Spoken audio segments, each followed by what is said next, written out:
We make decisions based on emotion. We just do, and that is a fact.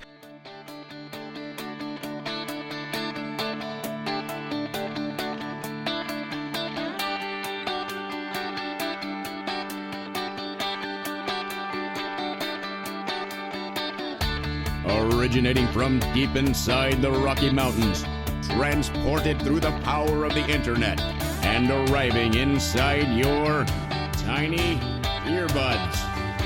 It's the Appraiser Coach Podcast, helping appraisers increase their efficiency, quality, and make more money. Here's the guy who makes it his life's mission to create value for real estate appraisers nationwide. Your host and the Appraiser Coach, Dustin Harris. I was in the car yesterday driving with my trainee. We were going from appointment to appointment, and I turned to him and I said, Tyler, I'm becoming the pet owner that I always kind of made fun of. Folks, today we are sponsored by Alamode software. Alamode, of course, is the software that I've been using for over 2 decades. They've been in business for over 3, going on 4, helping appraisers do more and be more efficient. It's alamode.com or 800-ALAMODE. Sponsored, of course, by DataMaster. DataMaster helping you to save about 45 minutes on every stinking report that you do, every one. Check them out. Go to datamasterusa.com. It's not datamaster.com. Don't go there. You'll get to the wrong place. Datamaster USA, as in America's the Best.com. And WorkingRE magazine is the place that you can go to learn more about our profession and what's going on. And you can reach them by going to workingre.com. It's that simple. WorkingREs and workingrealestate.com. Okay, folks, so let me set this up. Wife and I went on a 2-week vacation, came back. Our nutty dog, we've got a golden doodle. And he's a pretty cool dog. He is. He's about 2 years old and hypoallergenic. That's one of the reasons we got him. We wanted an inside dog. I'm not a real fan of these little tiny dogs you can put in your purse. Not that I carry a purse. I'm just saying if I had a purse, I wouldn't want to carry a dog in it. Paris Hilton. And didn't want a big, huge dog either. Not that I'm opposed to big, huge dogs. I've had them in the past. I've had labs. But we wanted an inside dog that was, around 30 pounds. And anyway, long story short, we have a golden doodle. His name's Copper. And we got back from a 2-week vacation, and within about a half a day of us being back, he was vomiting all over the floor, diarrhea, and then blood in his stools. Not fun. We took him to the vet. Well, my wife took him to the vet. I was out doing inspections. I got a text, which is interesting. My wife is... She's always very frugal with money. We usually talk about major purchases. Not that this is necessarily a quote-unquote purchase in the traditional sense, but typically she's one to say, hey, I think we ought to do such and such. What do you think we ought to do? No, this was one of those texts of, I'm on my way to the vet. I'll let you know when we learn more. Of course, she gave me the details of what's going on with Copper, but it wasn't a question this time. It was a statement. All right. Do your thing, babe. A couple hours later, I got the message. The message is he probably has something inside him. He probably ingested something. We took x-rays. Looks like there might be something there. They're going to open him up. And I'm just like, oh, geez. So, of course, my initial thought is concern for my dog, right? Concern for my 2 little boys who are in tears at this point for their, potential demise of their puppy. And my next thought, got to be honest, is, gee, I wonder what this is going to cost. And I soon learned. Minimum $600, maximum $1,000 is what they said, depending on what they find when they get in there. I gulped really loudly, probably. And anyway, when it was all said and done, Copper was fine. He's now recovering. They did open him up. They didn't find anything. They did clean him out, if you will. In the end, and this was back and forth for 2 days, the doctor said, believe it or not, that he thinks it may have been not something he ingested, not something that they potentially saw on the x-ray, but stress. So stress from us being gone for 2 weeks, yeah. He was taken care of. We didn't leave him in the house for 2 weeks. He went with my kids to grandma's. Yeah, $1,000 for stress. Now, let me explain my comment to begin with. Okay, and then after the break, I'll get into how this relates to appraisals. My comment in the beginning was this. By the way, I've always been a dog guy. I just have. The honest truth, don't hate me for this, but I've, until recently, have never really liked cats. In fact, I would almost go so far, I'll go so far as to say I hated cats most of my life. I mean, despise them. I thought they're selfish. They're all about me, me, me. They're not a good pet, blah, blah, blah, blah, blah, right? And I used to use the analogy. I said, listen, if I'm drowning in a pond, my dog's going to come out and drag me out, right? My cat's going to look at me and say, what's for dinner, right? So that's my justification for hating cats. Now, long story short, we had a mouse infestation about a decade ago. I immediately got a cat afterwards, and I've never looked back. And now I would almost say, well, I'm not going to go so far as to say I love cats, but let's put it this way. I live in the country, and I will never live without a cat again. So let's put it that way. And I like my cat. We got a cat named Washington. He's about 10 years old. He's getting old, but he's still a good mouser. Anyway, so the point is this. The point of my comment in the beginning was, and I'm just going to, throw myself on the altar. Hate me if you will. Okay? Robin, I love you, but I'm not the same person that you are. She knows who she is. But I love animals. I do. I really do. But I always thought it was strange that someone would spend more than a couple $100s at the vet. I just did. I heard these stories of people spending, $500, $600, $700, $800, $1,000 on surgery for their pet. I thought, it's just a dog. It's just a pet. And here I am now doing the same thing. Why is that? Well, we love our pets. I mean, honestly, let's think about this for a second. My wife calls me, headed to the vet, gets the prognosis. It's $1,000. We can afford it, right? It's not like we can't dish out that money. Don't want to, but we can afford it. And I'm sitting there thinking, yeah. She says, so what do you think? After the fact. No, she took him to the vet.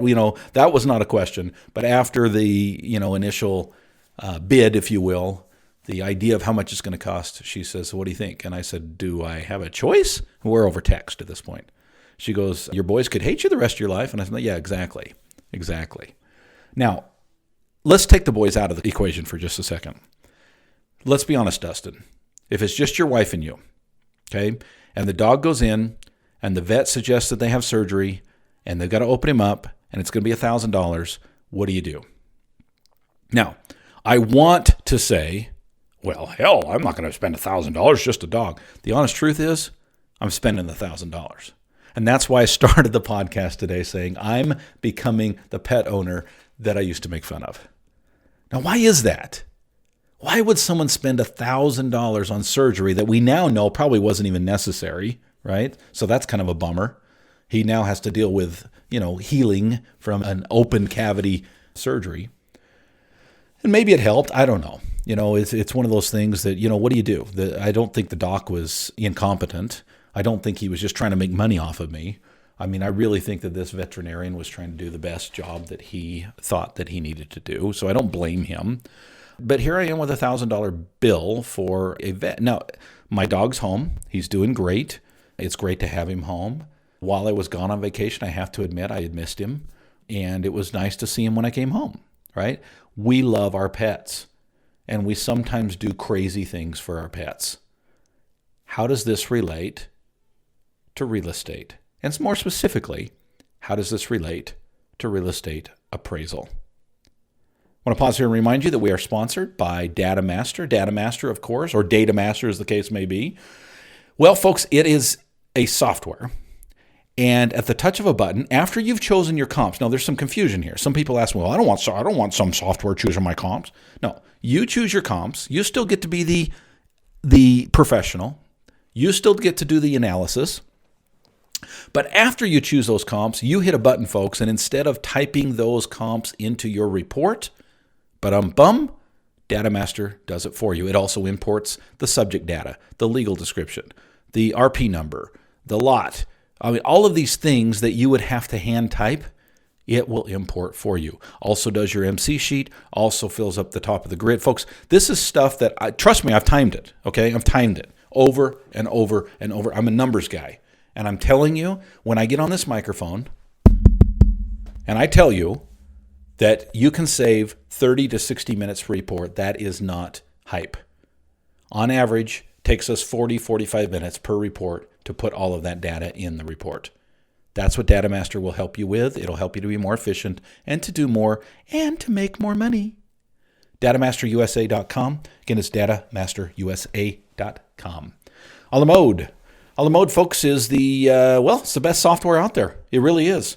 There's been some complaints over the years. It's CoreLogic, blah, blah, blah. Folks, okay, yeah, I get it. I mean, I understand where you're coming from, but I'm going to keep getting on this microphone and tell you that a la mode has the tools inside its program that will help you to do more with less. I've had Joel Baker on here numerous times talking about the changes and the innovations. That's the type of company that a la mode is, and that's why I continue to open up my wallet and give them money.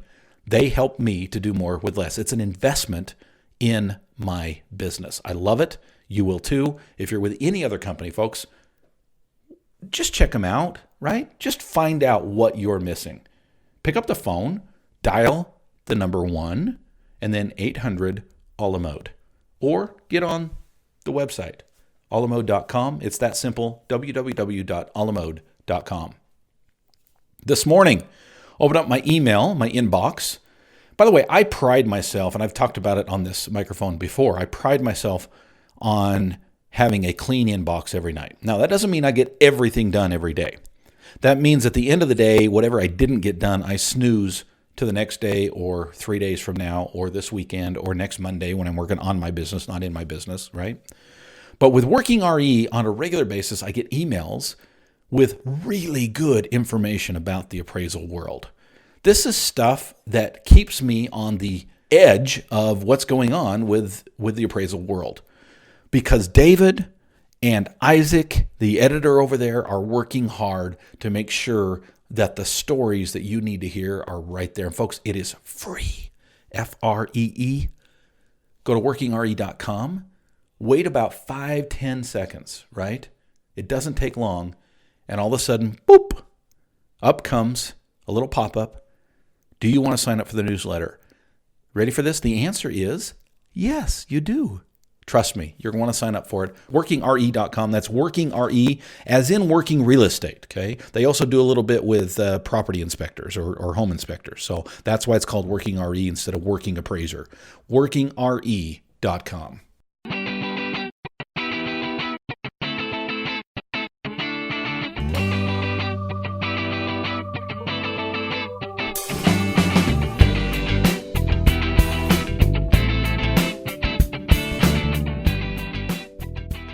All right, folks, welcome back. We are talking today, we started talking about pets, but trust me, there is a bigger story I'm trying to tell, a bigger principle I'm trying to teach here. And it really comes down to emotion. Okay, stick with me. I started out this episode by talking a little bit about how I feel like I'm becoming the pet owner that I used to kind of mock a little bit. Not outwardly, I wasn't a complete jerk about it, right? But inwardly, I just couldn't understand why somebody would spend so much money on a pet.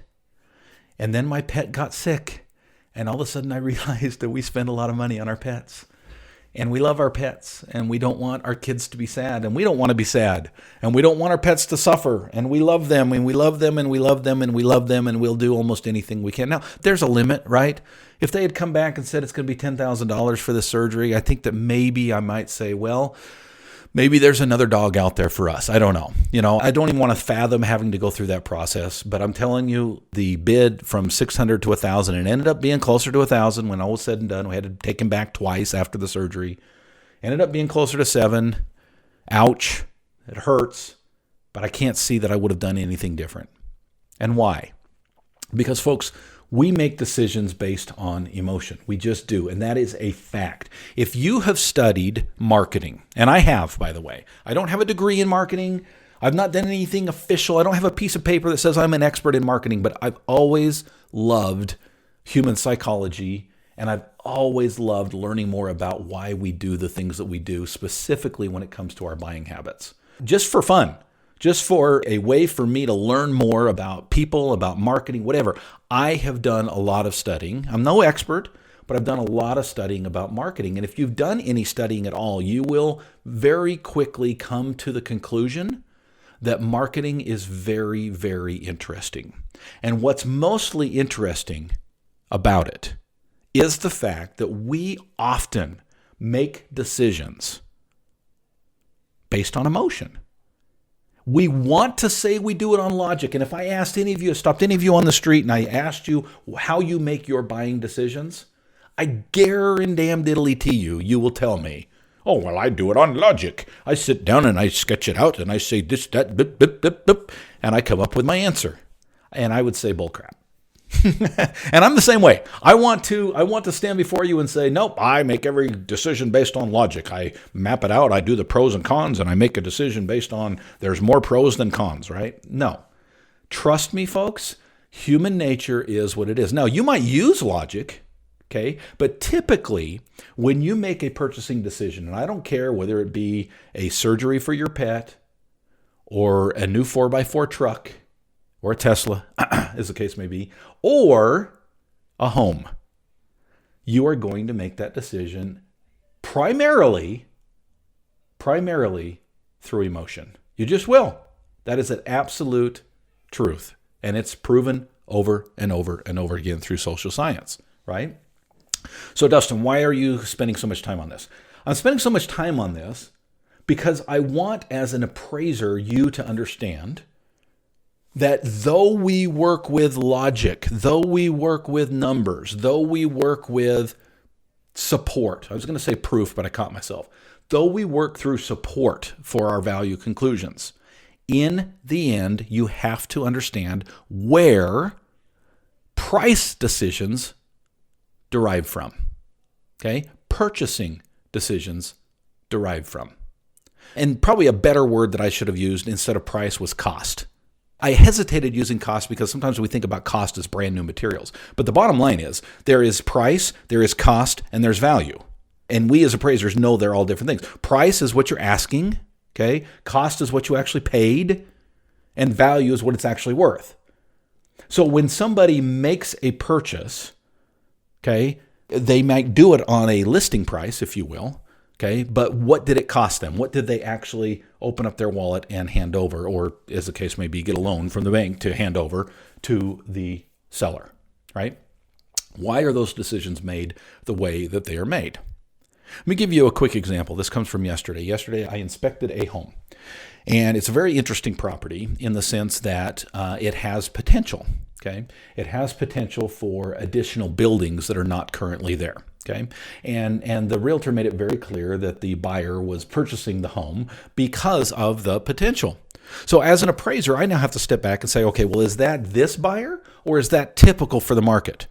Okay, in other words, would a typical buyer also be interested in the potential, or is it very specific to this particular buyer? Let me give you one that's even easier to understand. In Idaho right now, there is a huge building boom going on, a big buying boom going on. Okay, as of this recording, there's a lot of homes being sold, and the days on market are very short, and the values are going up. Okay, they're increasing in most of the areas that I appraise in, and consequently, we've got this interesting situation where you have to step back and kind of analyze the market and what's going on. Well, I'll tell you, in a lot of cases, it's not just a few. It is a lot of cases. These are out-of-state buyers coming in. These are people from California, for example. That's a big one, okay? People from California are tired of the taxes. They're tired of the government control, and they flock to Idaho because we are one of the most conservative states out there. We're one of the most hands-off, government hands-off states out there. We're extremely cold, by the way. If this interests any of you in coming here, you will not want to live here. Trust me, okay? But Californians come up here and they might sell their 1,200 square foot, Los Angeles home for $1.2 million. And they come up here and they can get 6 times the square footage for half the price, right? Are they going to bicker over $500,000 versus $550,000? Not usually, right? They can't believe their eyes. They get up here and they're like, wait a second, I get 6 times the size and I only have, I'm not exaggerating. Okay, you can buy a 6,000 square foot home in this area for $500,000-$600,000. I'm not kidding. And they're blown away. And so emotionally, they make a quick decision that sometimes doesn't always reflect the market. Okay. Now, what as an appraiser is my responsibility in that situation? Well, we've got to analyze the market and we've got to understand why it is that people do what they do. And here's the bottom line. We don't always know. We don't always know why we do what we do. That's true. Okay. Let me give you an example. And this is a hypothetical. I don't have a specific, but you know this is true. You know this happens all the time. Okay. Husband and wife decide to buy a house. They're doing house shopping. They go to 30 different, houses. They look around. They try to find out what it is that they want. Okay. And they walk into a home and this one's got, more than just a garage. It's got a shop and it's got a white kitchen. Okay. So the wife, and I'm being very sexist here. In fact, let me flip it around. The husband falls in love with the kitchen. Okay. He just loves white kitchens. Okay. And the wife is a woodworker and falls in love with the shop. Okay. Is it possible that because they've made an emotional connection to this property, that they are willing and will have the ability to pay more than market value for this property? Well, you all know the answer to that. Of course, it happens all the time. And it may not be wildly. Are they going to pay $100,000 more? Probably not. But will they pay $10,000 more than it's, worth on the open market? Probably. And again, we're seeing this over and over and over again in the areas that I work, where you get into a bidding war and you've got 3 or 4 people out there bidding on the same property, and the asking price may be $350,000, but it actually sells for $370,000. And why? Because of emotion. Because people get emotionally attached to that. Now, what does that do to the overall market? Well, again, that is something that you as an appraiser have to decide. Well, Dustin, what's your point? You start out telling a story about your dog and you're talking about real estate, but we get it. Well, okay, here's my point. And maybe it's a point that you already know, but I think it's a good reminder. I think on a regular basis, we need to step back and ask the question, why? Right? Tim Anderson had a great podcast here a couple weeks ago on how toddlers always ask why, and appraisers should do the same thing. By the way, shout out to Tim Anderson. He's got a great new podcast, The Appraiser's Advocate. If you're not subscribed, what are you waiting for?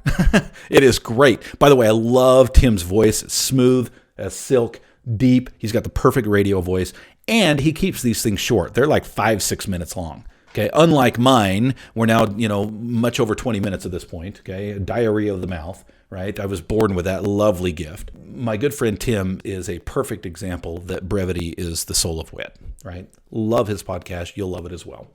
But he had a podcast about why appraisers should continually ask why. Well, why? Well, why? Well, why? In other words, we see the data, but we have to ask why. We make adjustments. We need to tell why. Okay, we need to tell the story. We need to understand the story. It's more than just stating. It's more than just summarizing. Okay, restricted report, stating, summary report, summarize why you did what you did. But tell the story, right? Today, I want us to remember that there is a reason why, and sometimes that is emotional. Why did I spend $1,000 helping my dog Copper get better? Well, here's the why. I love him. My kids love him. I mean, he's not one of my kids. Okay, I'm not that far. Okay, I know some that treat their puppies and their kitties and their fish like they're members of the family. I don't consider him a member of the family. He's not a human being, but I love him. And I'm going to do some emotional things because I love him. And sometimes it's not about the dollars and cents. It's more about the bigger picture. Same is true with real estate. It's not always about the dollars and cents. It's more about the bigger picture. The more we can understand why people do what they do, the better we're going to understand our own job. Folks, I want to remind you that we have some great products on the Appraiser Coach website. Okay, if you haven't been there lately, highly recommend you take a look at it. Okay, all you got to do is go to theappraisercoach.com. Once you come up and you see my ugly mug, look right above my forehead, okay, right where the wrinkles are in the forehead, and you'll see a word called products. And when you hover over it, it will highlight to yellow. You click on the products and then scroll. Folks, you will be shocked and surprised, I think, at how much is available there. tons and tons and tons and tons of information, okay? And most of it is free with a membership to the All-Star team, which is like $49 a month, folks. Trust me, the amount of content that is there is well worth it. You're in no contract, okay? You can cancel anytime. Please check it out, theappraisercoach.com/products. You've been listening to the Appraiser Coach podcast with Dustin Harris. If you like what you hear, please give us a 5-star rating and post a short review on iTunes. For more in-depth insider information on how you can make more money as a real estate appraiser, visit theappraisercoach.com and sign up for the All-Star team today. Thanks for joining us. And now, get out there and create some value.